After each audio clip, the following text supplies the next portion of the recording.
Location, the lab. Quentin only has 24 hours to sell his car. Is that even possible? He goes to Carvana.com. What is this, a movie trailer? He ignores the doubters, enters his license plate. Wow, that's a great offer. The car is sold, but will Carvana pick it up in time for... They'll literally pick it up tomorrow morning. Done with the dramatics? Car selling in record time. Save your time. Go to Carvana.com and sell your car today. Pickup fees may apply.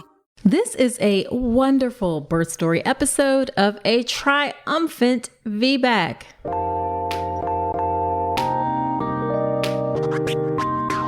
Welcome to the All About Pregnancy and Birth podcast. I'm Dr. Nicole Calloway Rankins, a board-certified OBGYN who's been in practice for nearly 15 years. I've had the privilege of helping over 1,000 babies into this world, and I'm here to help you be calm, confident, and empowered to have a beautiful pregnancy and birth. Quick note, this podcast is for educational purposes only and is not a substitute for medical advice. Check out the full disclaimer at drnicolerankins.com/disclaimer. Now let's get to it. Hey, quick note before the episode. If you've been listening and thinking, okay, but how do I actually get ready for birth? I've got something coming for you. It's the Birth with Power Pathway, and it's my new updated online birth course launching this May. I'll walk you through a step-by-step plan to get you calm, confident, and empowered. Get on my email list at drnicolerankins.com/email so you don't miss it. Hello there. Welcome to another episode of the podcast. This is episode number 225. Whether you are a new listener or a returning listener, I'm so glad you're spending some time with me today. In today's episode, we have Meg. Meg is a mother of two, a daughter and a son, and she feels lucky to stay at home with them while also working part-time as a naptime warrior. After giving birth to her first child via a scheduled cesarean due to breech position, Meg hoped, prayed, and prepared for a VBAC the second time around. And VBAC is vaginal birth after cesarean. Now, after her water broke, a delayed start to labor, a few necessary interventions, and then advocating against more interventions, Meg's body kicked into gear and her birth story ends in a surprise water birth VBAC. Yes, you're going to hear all about that today. Meg's goal in sharing her story is to encourage you to banish any fear that you may feel from past experiences. She wants to encourage folks to speak up for yourself and then dare to hope for a VBAC. Now, I know that I say this every episode, and really it's because it's true. You're really going to love this birth story episode with Meg. Such a great story. You're going to enjoy it. Now, before we get into the episode, I have a favor to ask. Do me a favor and share this podcast with a friend. Share it in your communities, in your networks. I'm on a mission to reach and serve as many pregnant folks as I can, and I would love your help doing that. So share the podcast, share it on Instagram, tag me there. I'm Dr. Nicole Rankins. I would so love your help in reaching and serving more pregnant folks and helping them to have the beautiful birth that they deserve. All right, let's get into the episode with Meg.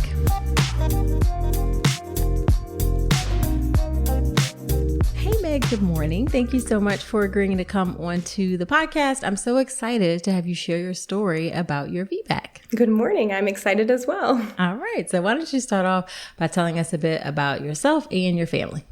My name is Meg, and me and my husband and my two kids live in a suburb outside of Boston, Massachusetts. Okay. We are a foster family, and so we've cared for a few other kids as well. So at the time of my second pregnancy, I was also caring for an 8-year-old girl. Wow. Okay. Well, that's very admirable that you do that. That takes a lot of work and heart, and that's just a wonderful thing that you do. So that's lovely. It's a joy. Yeah. So we're talking about your second birth today, which was a VBAC. And I guess first, let's talk a little bit about what your first pregnancy and what made you decide for your second one that you wanted to have a VBAC. I pretty much instantly knew I wanted a VBAC as soon as in the first birth I found out that I would need to have a cesarean. I'd been in my first pregnancy educating myself and getting a little bit excited about the experience of birth. I was kind of viewing it as a rite of passage that many women, have this experience throughout time and history. And then at 34 weeks, found out my daughter was breech after a midwife incorrectly thought at the previous appointment that baby was head down. No, that was the butt, not the head. So baby was breech. It was a little late to do much to correct it, although I did try some spinning babies moves, handstands in the pool, and 2 external cephalic versions. And 2? Both of those? Yes. Okay. That's a lot because it's painful. I mean, it can be uncomfortable. One was, I don't remember, maybe 37 or 38 weeks. And one was on the due date in the operating room with a spinal. And I knew I would either have a successful ECV or my baby would be born that day. And, they weren't successful, so we went ahead with the cesarean, and it was a beautiful birth. I think back very fondly of that moment of meeting my daughter. However, I was still a little disappointed of not having the experience, and so I knew I would have wanted to try a VBAC or to get pregnant again. Gotcha. So it's not that your first birth was traumatic or difficult. It's just that she decided she wasn't going to turn. Yes. And she's still stubborn. It's so funny how they are in the beginning is how they are. So yes. All righty. So you knew you wanted to go for a VBAC. When you got pregnant with your second child, and is your second child a girl or boy? A boy. A boy, okay. When you got pregnant with your son, when did you bring up VBAC with your doctor? Well, I brought it up at the 6-week postpartum visit after my daughter. That was how. You were like, I'm going to make sure that people know that this is what I want next time. Okay. And I had already built a trusting relationship with my midwife, and I trusted what she was going to say. So I said, give me your honest opinion. Where would you send me to have the best chance of a VBAC? Okay. And she affirmed that I should stay at the same hospital where I'd had my daughter. Because she felt like she and her colleagues, she knew how pro VBAC they were. The hospital itself had an 80% success rate for VBAC and even higher in the midwife track. And so she just encouraged me whenever the time came to stay there. She did kind of give me the nugget of, why don't you wait 18 months before you were to try to boost your success rates as much as possible. Right. Okay. So you were very clear and started the steps right away of trying to figure out next time around how can I have a vaginal birth? Yes. Yeah. I'm impressed that you had the clarity for your 6-week checkup with a newborn to be thinking that far ahead. I think it was coming from a little bit of disappointment. 9 months of getting excited, like I'd said. I hadn't thought about birth before I got pregnant the first time around, but there's this whole world out there where you can hear other women's stories and podcasts and just learn through Evidence-Based Birth is a great resource, as well as your podcast were my 2 kind of favorite places to just sit and listen and kind of dream. And yeah, I did desire to have that experience. And you don't always get what you want. Birth is completely out of our hands. We can't control it, which is what makes it exciting and so beautiful. But also, I just really wanted to experience the whole labor process. I did have a little bit of trouble after the cesarean birth, kind of coming to terms that I didn't go into labor and I didn't have the same experience that other women had. I felt a little bit inadequate, a little bit like I felt like I couldn't call it a birth. I had delivered, my baby was delivered, but I didn't feel like I had birthed my child. And I know now that's not true for anyone here listening who has had a cesarean birth. Birth is birth. You brought your child into this world, and there's sacrifices, whether it's through the vaginal canal or through the abdomen. Motherhood is so many sacrifices, regardless. But I did have to kind of come to terms with some of the disappointment. Yeah. Yeah. I mean, you just brought up so many great points right there. It's definitely still birth. And then there's also this, even though when things go well, there can still be some disappointment that things didn't go exactly how you anticipated. And that's totally normal. Did you just kind of work through things on your own, or did you seek any additional help or anything like that? I kind of stopped following all the birth podcasts after my first daughter was born. I was like, okay, I don't want to hear any more of that. And just, went into motherhood and enjoyed all of the things that came about. And then I got pregnant a second time, which ended in a miscarriage, and then a third pregnancy, which ended up being my son. And once I was pregnant again, I was like, okay, I really need to brush off my resources and get back into the education world, and started to think a little bit more about the VBAC. And it was actually in the middle of a hypnobirthing class that where I started to realize that I did have a little bit of trauma, because it really was a beautiful experience. Sure. I loved meeting my daughter and didn't have a lot of complaints of the birth itself. Sure. But in the hypnobirthing class, the instructor was kind of walking us through a visualization exercise where we were supposed to close our eyes and kind of visualize what she was describing. And it wasn't related to birth at all, but something she was describing just brought this visceral image to my mind of a memory of me laying there on the operating table, feeling so vulnerable and powerless as doctors were doing something to me rather than me being the one doing the birthing.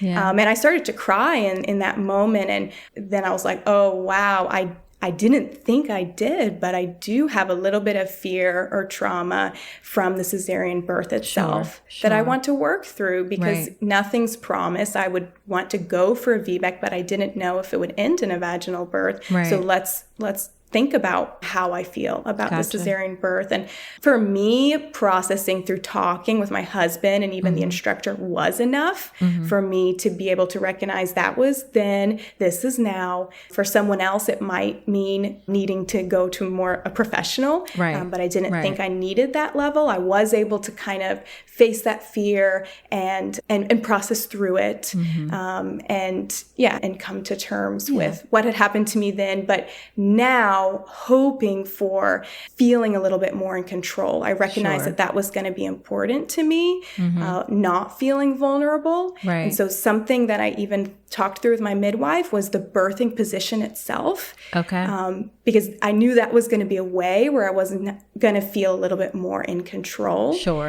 The on your back, feet in stirrups, to me, in my opinion, feels vulnerable. It maybe reminded me of that same thing in this cesarean. And so I was thinking, for me, I thought that hands and knees was going to be something that would help me feel powerful. And so we even practiced that. Like, what would this look like? If I'm on my hands and knees and baby comes out right here, how does baby get to my chest? And we actually talked it through in one of my prenatal appointments. Gotcha. I love that. So you were really intentional about controlling all of the things that you could control. Hoping to. So then what was your pregnancy and prenatal care like? So you saw a midwife for your pregnancy. This is the same midwife who had been with me through the 2 pregnancies and the miscarriage. So I had built a level of trust with her. I knew that she was open to all of my questions, like nothing was too much. She would sit and explain the reasons behind hospital policies, not just this is what you must do, but here's why a VBAC candidate has to have an IV, or here's why we're really biased against inductions, or we really want to not induce you with a VBAC. And we just talked through at every prenatal appointment, there'd be kind of a different topic that we would go through. And there were no problems in the pregnancy. Okay, good. Now, was she bringing these topics up, or were you coming to her and bringing up the topics? It was me. She would always ask, what's on your mind? And I would have something new. Gotcha. Let's talk about something most pregnant women aren't getting enough of: omega-3 DHA. The recommendation is over 200 milligrams a day, but less than 5% of pregnant women in the U.S. meet that. That's one of the reasons I love Ritual's Essential Prenatal. It has 350 milligrams of vegan DHA plus other key nutrients like methylated folate and choline to support baby's neural tube development. As an OBGYN, I appreciate that Ritual goes beyond the basics. The formula is science-backed, third-party tested for heavy metals and microbes, and every ingredient is traceable. And the delayed release design, it's gentle on the stomach, something that really matters, especially if there's trouble with nausea during pregnancy. You deserve to know exactly what you're putting into your body, especially when it comes to prenatal multivitamins. And with Ritual's dedication to traceable science and sourcing, you always will. See for yourself with 25% off your first month at ritual.com/Dr. Nicole. Start Ritual or add Essential Prenatal to your subscription today. That's ritual.com/Dr. Nicole for 25% off your first month. So then where did you find your information to ask these questions? As I mentioned, your podcast as well as your birth preparation course helped me think of the topics. And I'd already done a lot of this the first pregnancy. I knew what were typical procedures for this hospital, but I wanted to know how they would be different for a VBAC candidate. Right. Like I mentioned, the IV, for example, or the induction, not being able to use cervical ripening medication if I did be induced. I also asked about the birthing tub. There's one birthing tub in the hospital, but I was told that as a VBAC candidate, I could use it for labor, but not for delivery. But as you'll hear later, that ended up not being true. Okay.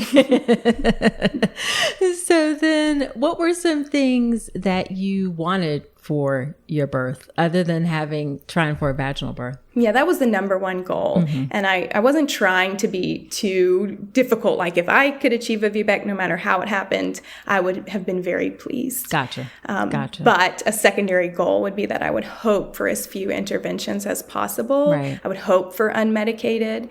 So I was looking into some other ideas for comfort measures. Gotcha. Okay. So then, and I guess going back to your prenatal care, so you saw the same midwife who was part for all of your visits, but she was part of a bigger practice.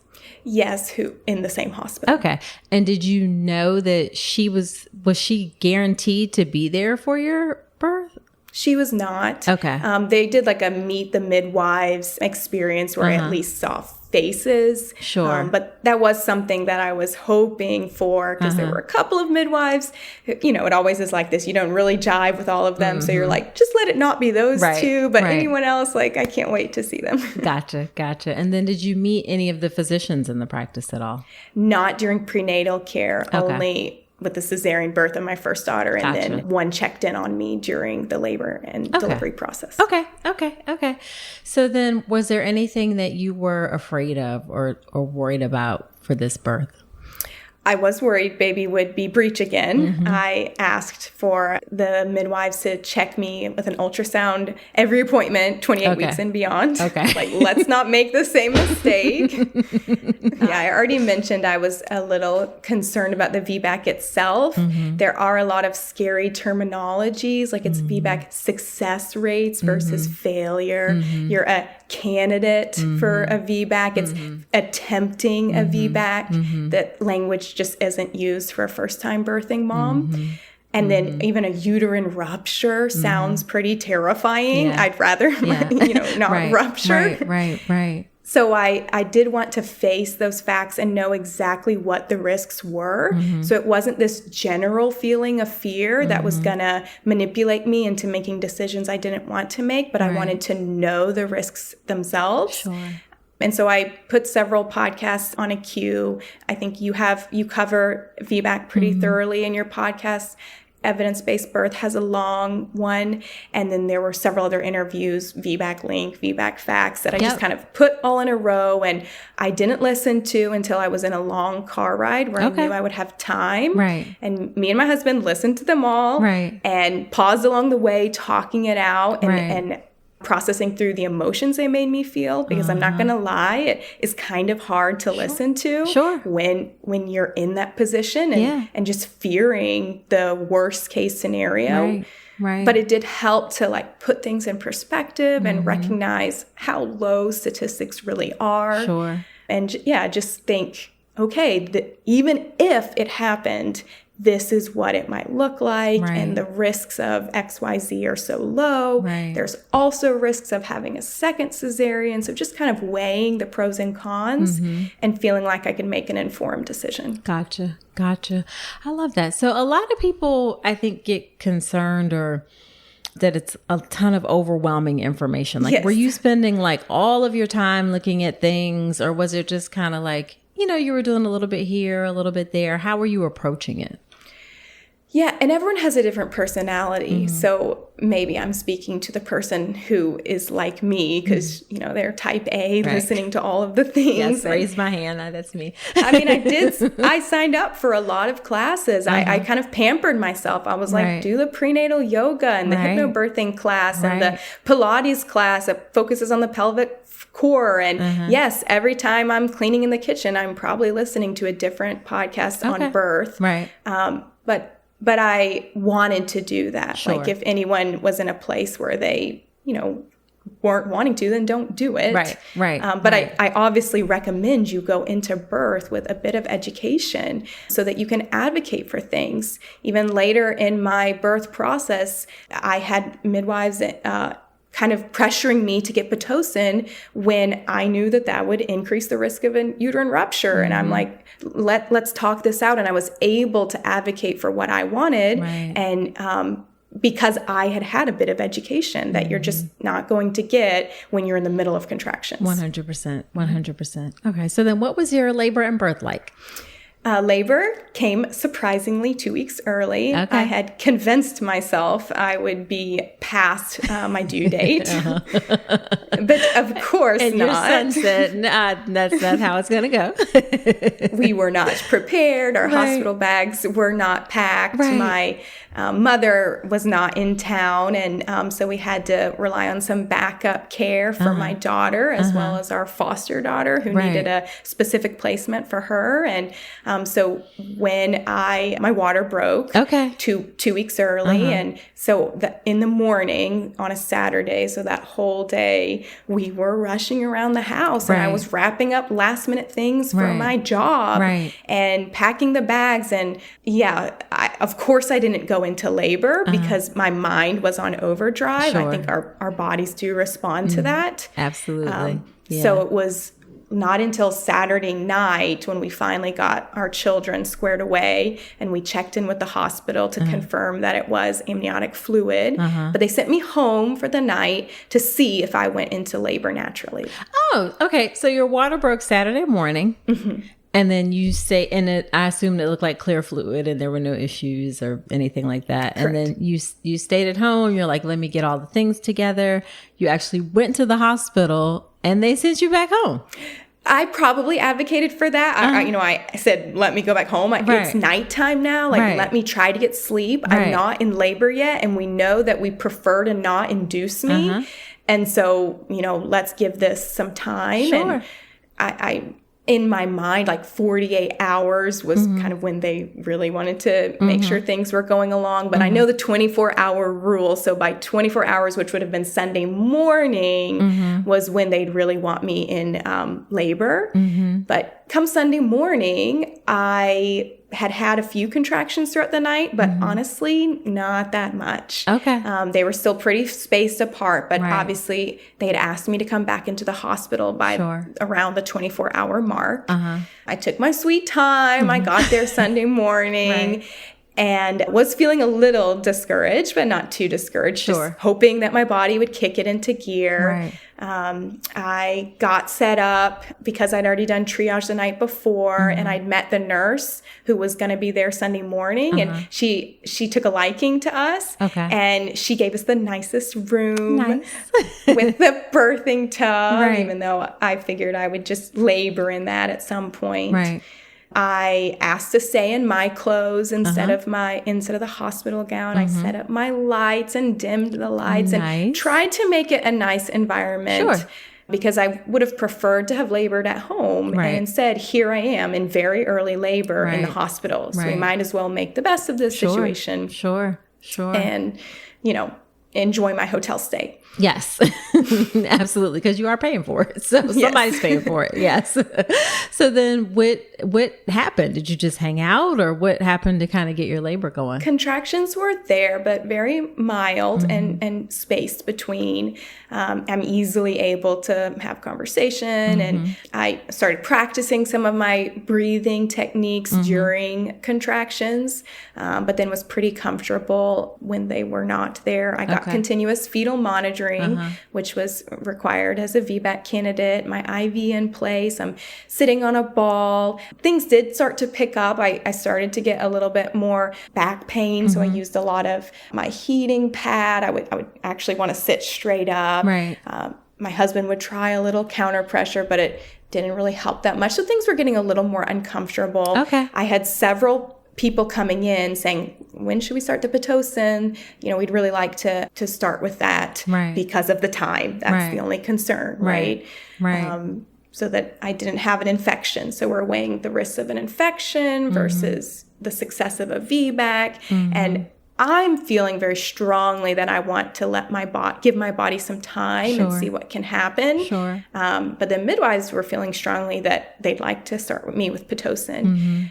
So they actually called in the OB who conferenced with me, and the OB checked what is it called when you can see the contractions? And she said, your contractions are actually increasing, and I think we could give it a couple more hours to see what happens. Okay. So I appreciated that OB being willing to do what I had asked. We were not doing any cervical exams, so I didn't know how far I was in the process.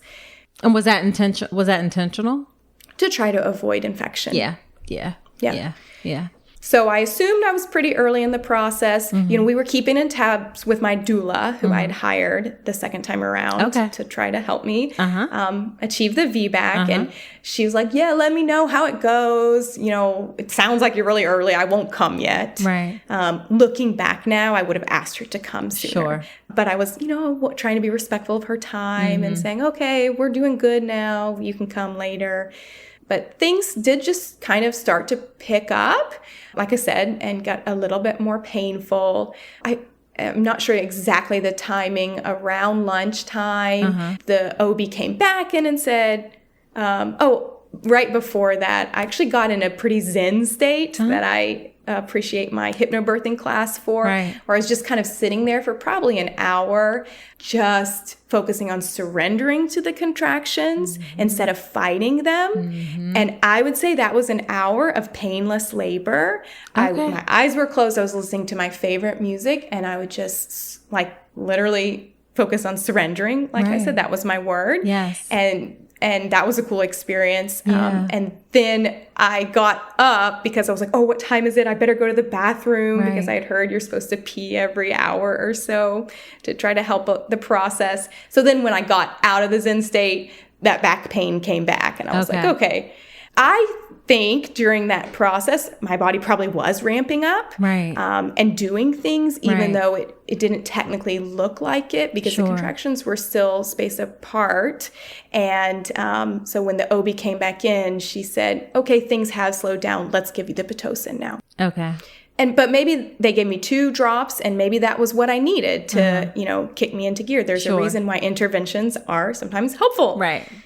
So after those 2 drops, it was a couple of hours later that my baby was born. So that's all that I really needed to get me pretty far along. I kept feeling low pressure, like I needed to poop. So I would spend a lot of time on the toilet laboring.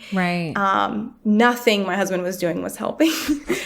So he was like, I'm going to call the doula. And did she come? So she came as soon as he sent the SOS calls. She came and kind of assessed the state I was in, which is that I was feeling it. I probably hit a wall at this point because I was thinking, why don't you get me in the tub? Because I have to change something. At this point, there's a lot of pressure. I was thinking, what have I done trying to do this unmedicated? I don't judge anyone who gets an epidural because this is like I was hitting my wall. So did the contractions then get more intense with the Pitocin? Yes. Yeah. Okay. I don't, was it all the just chicken or sorta, the egg? Yeah, it all just sort of started picking up. Which is what you want, Yeah, right? yeah. You got to have it pick up, and you got to have baby be born. Yeah, you do. So then were you thinking, I'm going to get the epidural or give me something, or where were you in your mind space? I was thinking, give me that bathtub because that will be my epidural. Like, get me in there. Okay. And this doula, one of the reasons I chose her is that she works in this hospital a lot as a doula. And so she is very familiar with it and knows the midwives and the OBs well. And those relationships are really important, as you'll find out later. But so she knew exactly what to do. She asked the midwife, and she gets the tub set up and gets the water started, and you can tell the midwives like trust the doula as well. They're like, oh, will you do this? Will you do that? Sure. So she helps me get into the tub, and it because I had the IV and the continuous monitor was waterproof. Okay. But we did have to like wrap up my arm. Sure. And I was trying to keep it out of the water as much as possible. Right. I got in, and I still just felt like this intense pressure. And I was like, had you been checked at all? You still hadn't been checked? No check. Okay. Still hadn't been checked. Yep. Okay. Even though you were saying you were feeling pressure, they still... Well, you know how it is. Nurses aren't really there. You're kind of laboring by yourself. It was when the doula came in that I then shared with her, I'm feeling this pressure. Baby's low. I've been sitting on the toilet a lot. She kind of assessed the state where I was at, and she was like, oh, she's further along than Meg thinks she is. Like, I still think I'm kind of early in the process, which is why I was feeling a little overwhelmed. Like, how much worse is this going to get if I'm still early? Right. But my doula recognized, especially when I was saying, like, honestly, I feel like I have to push, and I don't think I can stop myself from pushing. Right. That's when she's like, we need to check you. She ran out and got the midwife and brought the midwife in. Okay. But at this point, were you in the tub? Yes. Okay. So then what happened after that? The midwife didn't even she was like, put on a glove to do the check. The glove broke. Get another glove. I got to get in here because I'm literally like, you have to tell me. I feel like pushing right now. And obviously, if I'm not ready to push, I need to hold back this feeling. Right. So she checks me, and baby's head's right there. Okay. I mean, you can feel the hair. Like, she's like, he's coming. Yeah. Yep. Okay. So I'm in the tub, and of course I would have loved a water birth. You hear all these stories of women. It sounds so pleasant. Right. I'm a swimmer. I swam through my pregnancy, so the water is just special to me. Sure. But I'd been told you can't give birth in the tub. So I look up at the nurse. I'm a rule follower. I'm like, am I allowed to stay in the tub, or do I need to get out? Because I just feel like pushing right now. Right. And the midwife was kind of, what's it called? Like, she wasn't on duty that often. Maybe she was like a part-time midwife. Okay. So you didn't know her? Nope. Okay. And she was not that familiar with all the policies. So she turned to the nurse who, is on my side because the nurse really liked me. Right. And said, is it a contraindication? Will you check the policies on the computer? Right. And the nurse looked at me and looked at the bed where we'd have to get out of the tub and all the way over there in order to push this baby. Right. And she said, nope, not a contraindication. Yeah, we're just going to go for it. Yeah. But I actually think it wasn't a contraindication. I'm having trouble discerning exactly what happened in this moment. But later I am told it's not a contraindication. I think I'd been told something kind of incorrectly. Sure. It's maybe just not really written in stone because not that many VBAC candidates end up in the tub ready to deliver. Right. So okay. The nurse was basically like, we got this. Let's have a baby. Right. So there's several other nurses came in. There's a midwife plus my doula, who is also a home birth midwife. So she's experienced as well. And we're like, they're all discussing like, okay, how are we going to do this? I'm on my hands and knees pushing, but let's keep your butt down here, and we've got the cord over here with the IV, and my husband had wanted to be the baby catcher, but as he's hearing all of these professionals discussing how to do it, he was like, I'm not qualified for this. I will let you do this. And he takes over the camera. Gotcha. And so how long did you push? Probably 10 minutes. I had practiced kind of a J breathing technique where you're really engaging your core. And I also had bent my knees inward to try to get that external rotation, like to open up my, I don't know, it was just like that moment is vivid in my mind of like, all right, this is the time. Right. Let's put into use some of the things I've learned.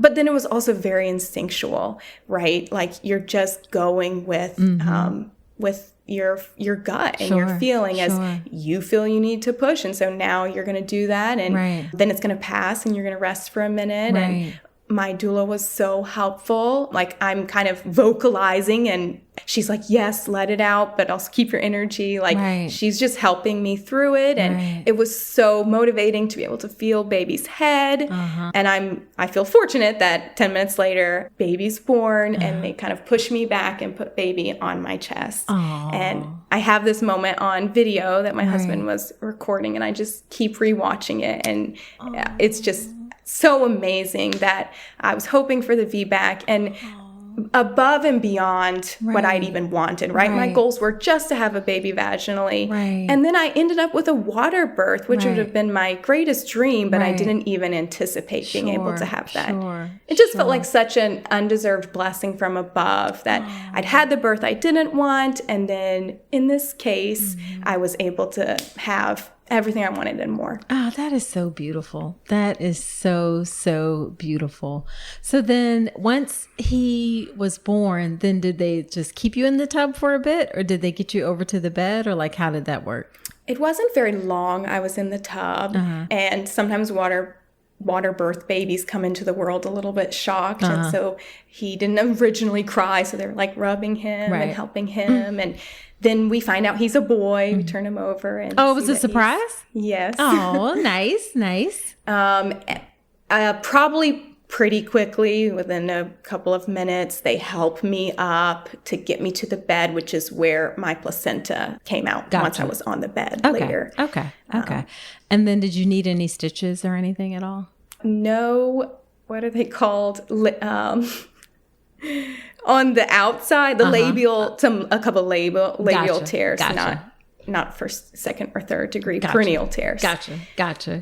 Perfect. So then it sounds like you were it really sounds magical, really. It was. I hate to say that because I know that not every experience is magical, but I just feel so lucky to have had this experience. I forgot to mention that something I was really hoping for was that skin-to-skin time. Yeah. Because in the operating room, you're lying flat on the table. It is pretty. I did have some skin-to-skin time. It's hard, as much as I could. It's weird. It's just... Yeah. It's not the same. You're flat. You're a bit uncomfortable as they're doing whatever they're doing. I wasn't able to breastfeed. My midwife did try in the operating table, but just didn't work. And by the time baby finally came back to me after all the things, she was asleep. Yeah. So we didn't breastfeed.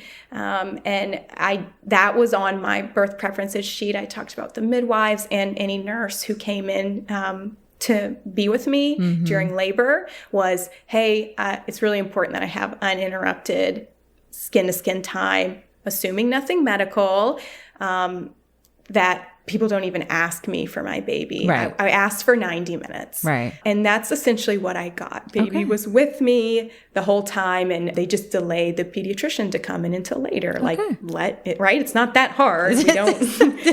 It's not, no. Exactly. Oh, that's just lovely. So then what was the postpartum period like for you? I do think I was riding on the high of that birth for quite a while.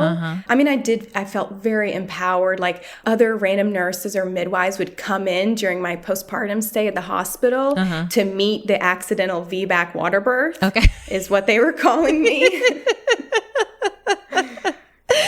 Oh, that's nice. Hopefully it did spark some conversation among them. Yeah, absolutely. I was discouraged against a water birth when really there's no evidence that being a VBAC candidate would be any riskier for a water birth than any other woman. Right. That's true. That is very true. So So I had that high at the beginning, like things went really well with breastfeeding, whereas they were harder for my daughter. Okay. So, I just feel like I had this burst of energy and adrenaline, but then eventually some baby blues and the weariness set in. Okay. My son we reached a pretty low point, probably 2 to 3 months old, where he just would not stay asleep to save his life. I think just some silent reflux he was having trouble with. And so some reflux medication helped. Yeah, we definitely went through the ringer for a while, but fortunately at 5 months old, he is out of that. I do think the medication helped, as well as a little sleep training. Yeah. Okay.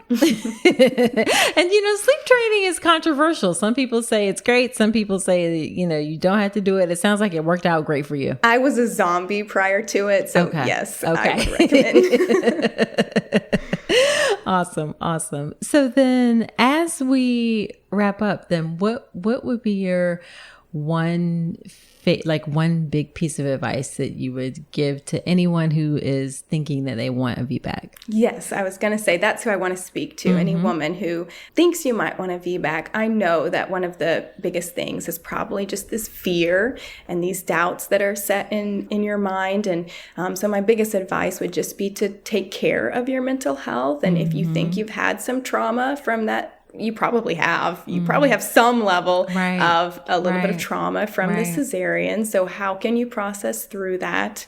And I got really good advice from someone that you don't want to spend 9 months of your pregnancy worrying about and dwelling on the birth that you don't want.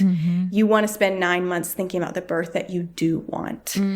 So just visualize and just think positive thoughts about the birth that you do want. Plan for that birth instead of being worried about the birth that you don't want. Yes. Fear is the enemy of birth. So how can we push past our fear and face it full on and get the help you need for any traumas? But we really want to be able to go into birth without fear. Yeah, absolutely. Well, Meg, thank you so much for agreeing to come on and share your story. This is going to be so helpful. I know folks are going to enjoy it. Well, thank you for having me on. I love to share my story.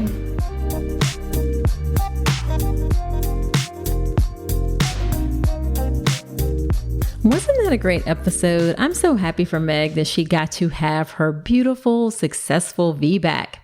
Now, after every episode, when I have a guest on, I do something called Dr. Nicoles Notes, which are my top takeaways from the conversation. Here are my Dr. Nicoles Notes from my conversation with Meg. The first one is that you can have a great birth and still be disappointed. Meg's cesarean went well, but she was still upset about not having a vaginal birth, and that is okay. That is normal. Sometimes in our society, we send messages or people say, why aren't you just happy that you have a healthy baby and that you're healthy? Like, you should just be happy with that. That is completely reductive and dismissive of how you feel. It's okay and it's normal if you don't necessarily feel great about your experience, even though it went well. Now, if it's a problem if the way you feel about your experience is detracting from your ability to enjoy your baby and to bond with your baby. In that case, you may need to get some help processing your experience, but just being unhappy about your experience, that's okay. That's normal. It doesn't mean that you don't love your baby. It doesn't mean you're not grateful and appreciative that you have a healthy baby. It just means that things didn't go your way and you're acknowledging being a human being who had an experience that didn't go exactly as you anticipated. Okay, number 2 is it is so lovely and really possible to have your OB or midwife, the hospital staff, and a doula work together in order to help you have your best birth experience.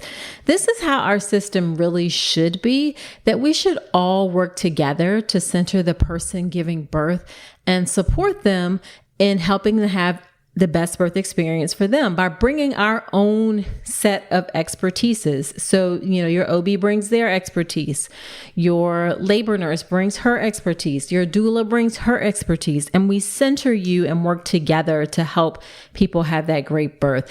It really is possible. It does not happen as often as it should, and it definitely should happen more often, but it's a wonderful thing to see. It's something that is possible and something that I believe we can work towards, and something you can try and seek out.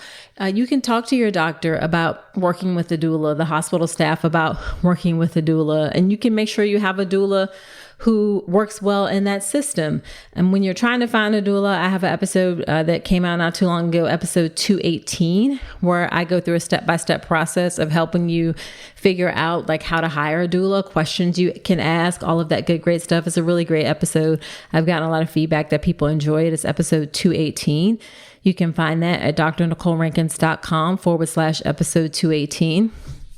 But again, it's just really wonderful when all of us can work together, and that really is possible. You just may have to do a little bit of work in order to find that. And then the third thing I'm going to say is to echo Meg's comment that fear is the enemy of birth. And that is so true. It is so, so true. I am not being exaggerating when I say that being very scared about birth can really stop your labor or slow your labor. The most extreme instance that I've seen with that is that once there was a patient, she just was she was just terrified being in the hospital to give birth, and nothing was working to help her labor progress, nothing at all. I can guarantee you, we can dump buckets of Pitocin, we can bathe you in Pitocin. If you are super duper scared, it can stop your labor. We at our core are mammals, and mammals in nature, if they are in a fearful situation when they go into labor, their labor will stop. That's a normal reaction. So fear really is the enemy of birth. Now, the way to combat that fear is to educate yourself. Of course, you're doing that inside this podcast, and I'm so glad that you're here doing that to help educate yourself and combat that fear. Outside of the podcast, you definitely need to do some childbirth education. I've said this before and will continue to say it. It's a hill I will die on, that every person having a baby, especially in the U.S., needs to do some sort of childbirth education. I have an option, the birth preparation course, that's online. You can check it out at drnicolerankins.com/enroll. However, there are other options out there. You just have to find something that works best for you. Do childbirth education, do childbirth education, do childbirth education. That will help combat the fear that is the enemy of birth. Okay, so there you have it. Again, do me a solid, share this podcast with a friend. I would so appreciate your help spreading the word about the podcast. Subscribe to the podcast wherever you're listening to me right now, and let me know what you think about the podcast. Shoot me a DM on Instagram. I'm on Instagram at Dr. Nicole Rankins. I'd love to hear from you there. So that's it for this episode. Do come on back next week, and remember that you deserve a beautiful pregnancy and birth.